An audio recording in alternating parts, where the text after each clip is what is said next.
Muffy is in Fulham. Muffy, what would you like to say? Good morning, Nick. I'd like to start off by saying that it's James here, Muffy. I don't know if you want to review your position. Review it on what? You seem to have rung the wrong show. Let me guess, you're pro-Brexit and pro-Boris Johnson.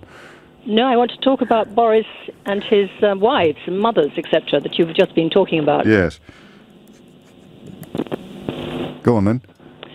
Well, I just have to start by saying that I'm obviously not his mother.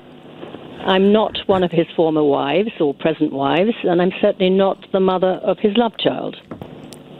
However, I do believe he can get Brexit finished on the 31st of October. So, when you use the word Brexit in that context, what do you mean? I mean that it'll be the end of our official membership of the EU, which we have belonged to for 46 years. And how long will we be under their rules and regulations for? Hopefully for as short a time as possible. Hang on, you said hopefully.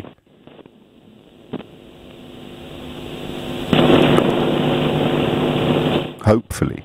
I was looking for something a little more substantive than that. Well, I haven't seen, obviously, the deal or anything like it. None of us have. Then why do you want it, then? None of us knows what's going to happen in Parliament in the next 3 days. No, but the deal, as you say, you have no idea what's in it, but you're certain that you want it. We have got to get out of the EU. But why do you want a deal that you don't know the contents of? Well, you keep talking about the bonnet and what's underneath it. Well, we don't have to do that if you don't want to. Just talk about the deal and what's in it. Not understand what's underneath the bonnet and still have a wonderful car. Yes. As it turns out, I do know what's under the bonnet. Oh, good. What's in the deal? I think there's a lot of stuff that's very good for the UK. For example? And it would seem, from what you've said so far this morning, for example, that you are very anti-government and anti-Brexit. For example? What in the deal, the stuff that you think is very good for the UK? Sorry, it's a bad line. I couldn't quite hear that. All the stuff in the deal that is, in your words, very good for the UK. If the deal goes through and we get our independence on the 31st of October, yes, we will remain the stuff. Forgive with me, Europe as we have to. I'm so sorry for interrupting you, but you said there's lots of stuff in the deal that is very good for the UK. I just wondered if you could run us through maybe the top 10.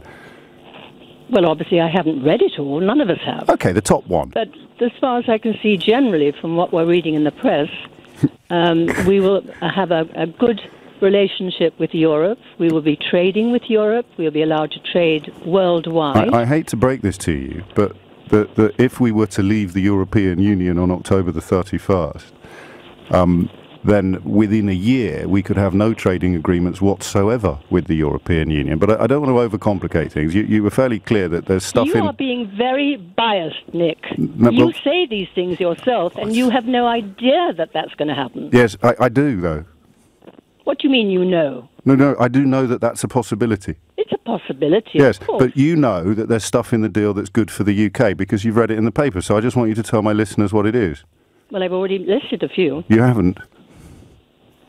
You haven't listed a single thing that's contained within the legislation that's going before Parliament. Independent country. Yes, we already are. Look, you are interrupting me all the time. Yes, because you're not saying anything. When you don't like what somebody is saying. It's not that I don't like what you're saying. It's that what you're saying is gibberish, and I like my listeners too much to allow them to absorb it uninterrupted. So once again, you said, I think you'll remember this, you said there's lots of stuff in the deal that's very good for the UK because you'd read it in the papers, and I've asked you to name one thing that's written down that you believe to be good for the UK. I asked for 10 things, but I am being greedy, Muffy, so I will accept one thing right now, live on the radio.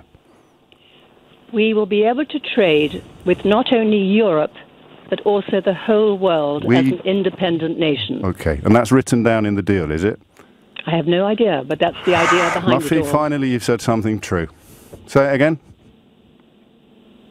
What would you like me to say again? I have no idea. Well, I've said it all the time. I've said it several times. I could not agree with you more. Thank you for the call. It's Nick here, expressing enormous gratitude for your contribution to this programme. And there it is, the voice of Brexit. I have no idea.